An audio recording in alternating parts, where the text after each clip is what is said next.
AT&T knows that staying on top of your modern life is about staying connected. Whether you're at home, at work, or at play, you always need the ability to go full speed ahead. And that means you need a data plan that has your back. One that works day and night and updates constantly. Right now with AT&T, you can get unlimited talk, text, and data usage with the first 1.5 gigabytes at device speed for $40 a month on GoPhone. After a $5 account credit each month when you sign up for auto refill and make your first payment of $45. All on the network with the nation's strongest 4G LTE signal. No credit check, no annual contract, no joke. When you're unlimited, there's nothing stopping you. AT&T, mobilizing your world. Unused 1.5 gigabytes data carries over for one 30-day period if your plan renews on time. Expires after first 30-day period or with plan change. Data usage exceeding the high-speed allowance will result in reduced data speeds of up to 128 kilobytes per second for the rest of your 30-day term. Compatible device required. Get $5 credit after first order refill payment. Credit applied within 30 days. Account must be active. Usage and other restrictions apply. Signal strength claim based only on average 4G LTE signal strength for national carriers. See store for details. Blog Talk Radio. Hello, how are you doing? Today is Saturday, October the 4th. The daily reading says, I am the creator of heaven and earth, Lord of all that is and all that will ever be. Although I am unimaginably vast, I choose to dwell within you, permeating you with my presence. Only in the spirit realm could someone so infinitely great live within someone so very small. Be awed by the power and the glory of my spirit within you. Though the Holy Spirit is infinite, he deigns to be your helper. He is always ready to offer assistance.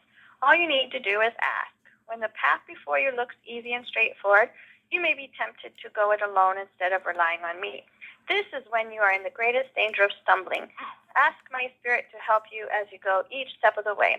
Never neglect this glorious source of strength within you. John 14, verses 16 through 17, New King James Version, John 16, verse 7, and Zechariah 4, verse 6. So I got this email today about podcast, OD on Life, come get high with us. High in the good sense of it. Because Anton Crowley says, get started and learn as you go. OD on Life number 5. Anton Crowley is all about taking action. I talk with Anton about how he got started in business, who inspired him, failure, the folly of shortcuts, the quarter effect, and lots of other life and business fundamentals. Learn the philosophy that has led to Anton's extraordinary lifestyle. I guarantee this show is well worth your time. It's definitely one of my favorites so far. So, in other words, get high in life is a good thing. And it's a application called Stitcher you can download on your phone.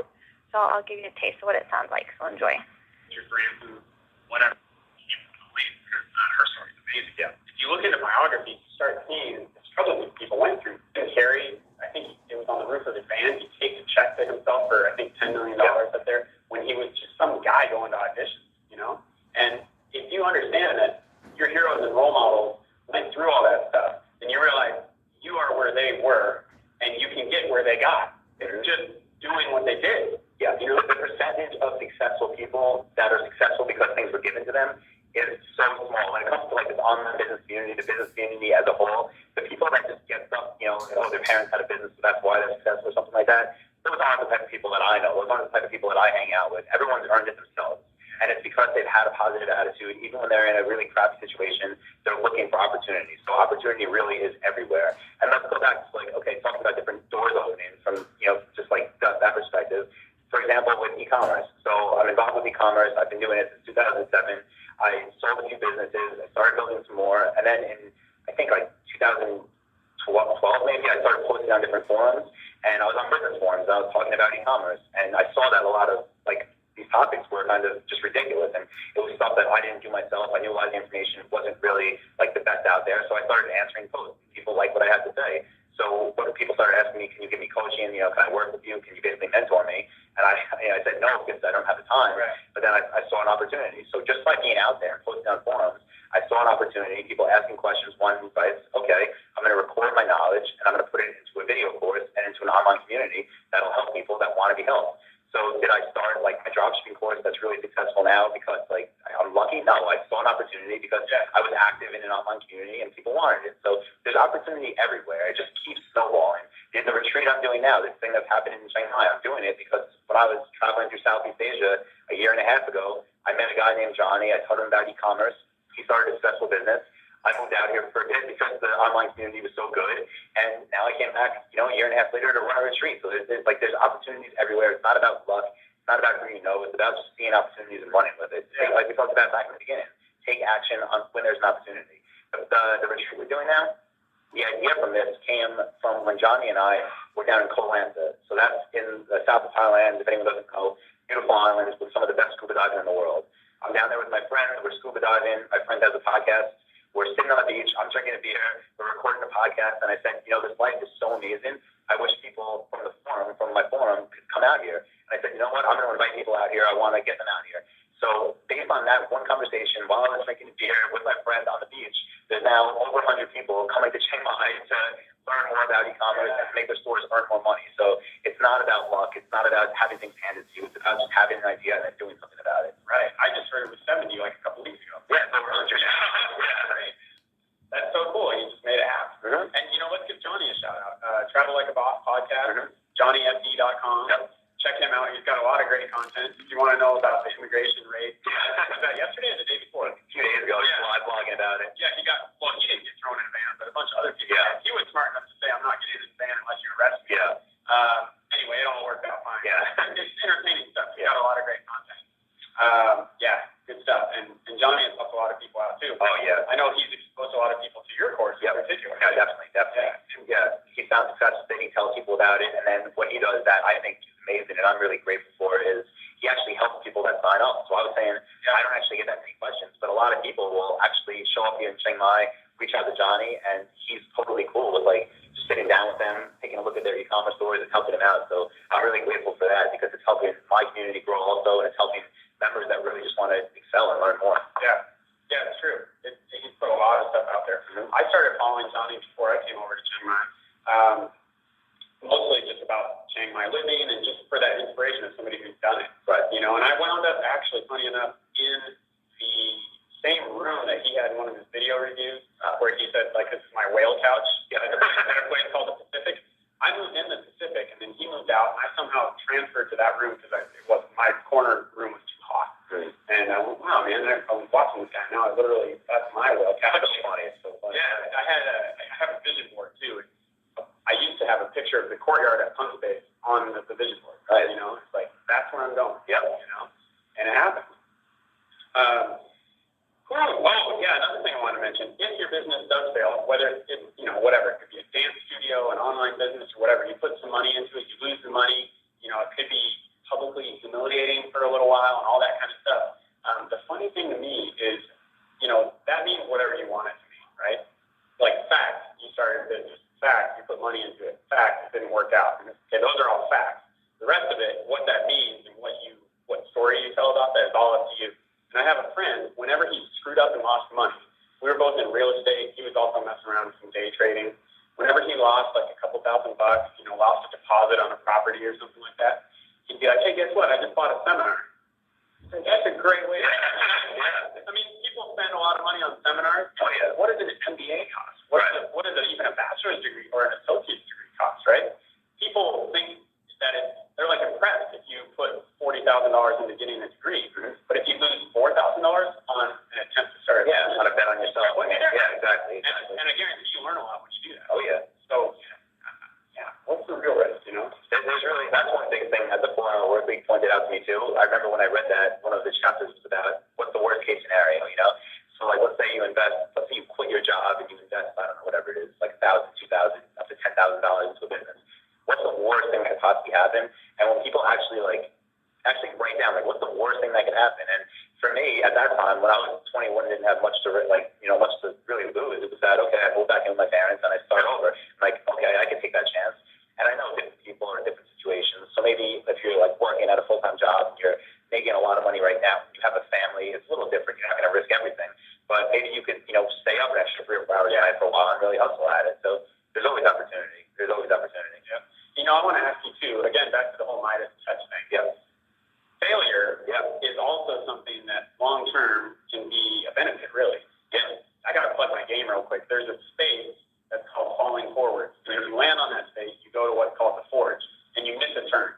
It's kind of like the jail in Monopoly, except when you get out of the forge, you're basically turbocharged. So if you roll a 4, you can go either 4 or 5 spaces. You're going to add one. And the idea is you had some kind of hardship, setback, failure, whatever. You get stuck for a little while. You know, you sit there and feel sorry for yourself, or you're recovering financially, whatever it is.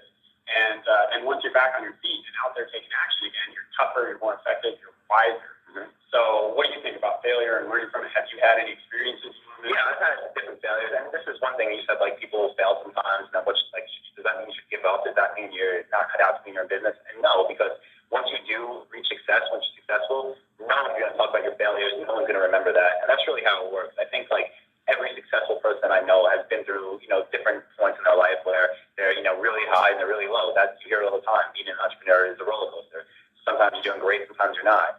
I've had some setbacks. I've had times that PayPal has held over $50,000 from me, where I've needed it to send to my suppliers, and, you know, I've had to borrow money and, like, really been, I mean, it's been a really stressful time. So I've ran into situations like that, but there's always ways to get around it. And like you said earlier, even if the business has to be, let's say, shut down or pivoted, it's not a failure, it's learning. So you're never actually failing. I mean, there's always ways, I think, to get something out of it. And even if all you get out of it is that learning experience, it's still a win. So something else that people could consider a failure, once I started making a lot of money online, I invested a lot of money offline into an offline business that I was a part owner in. And it ended up, really, it was doing okay, it was making some money. But the time that I, myself, my business partners had to put into it was just absurd compared to my online businesses.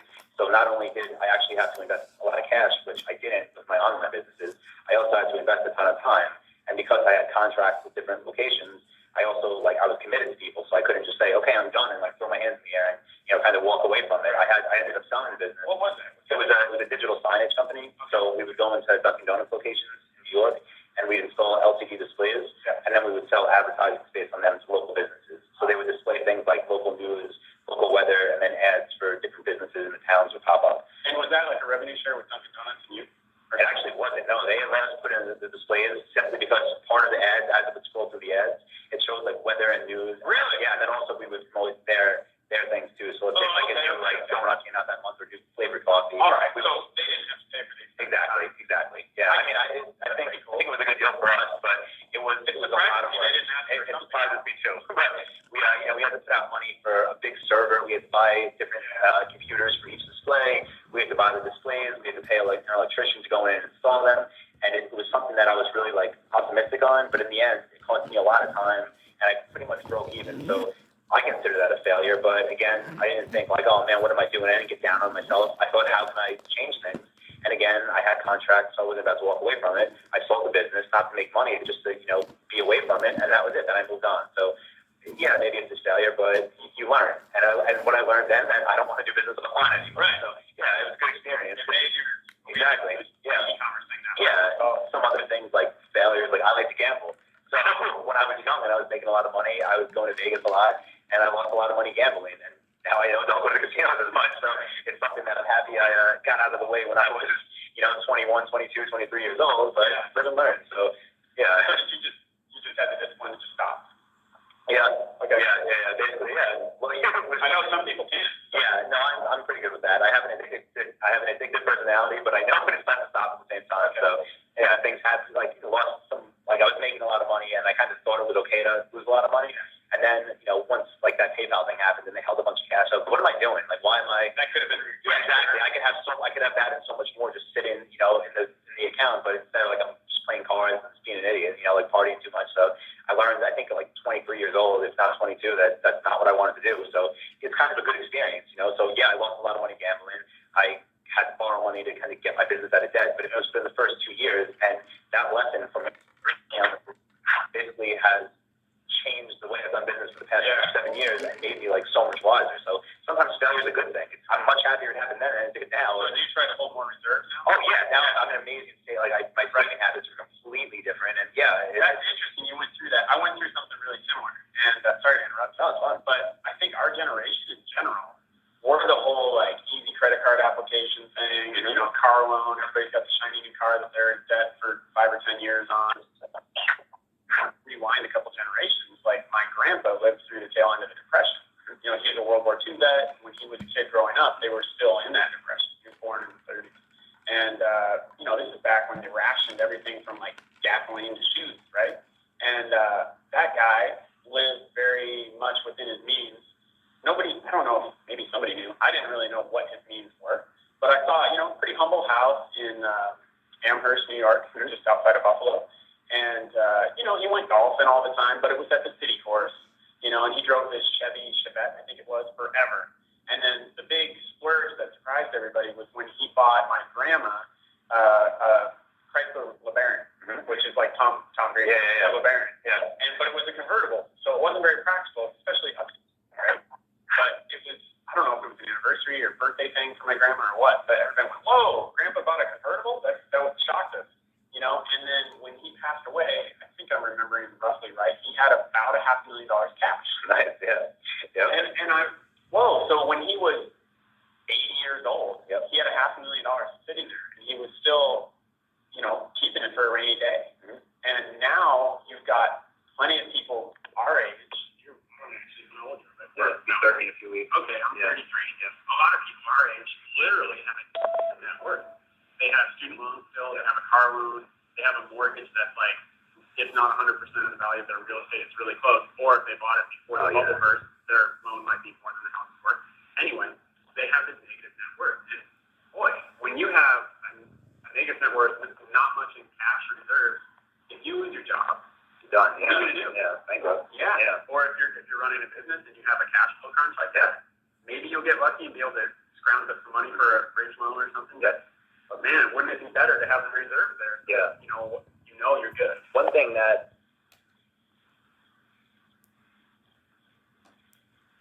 I guess that's where they end it. So we'll have to say have a good night, have a great day, make it a great day, and we'll all talk to you later, alligator.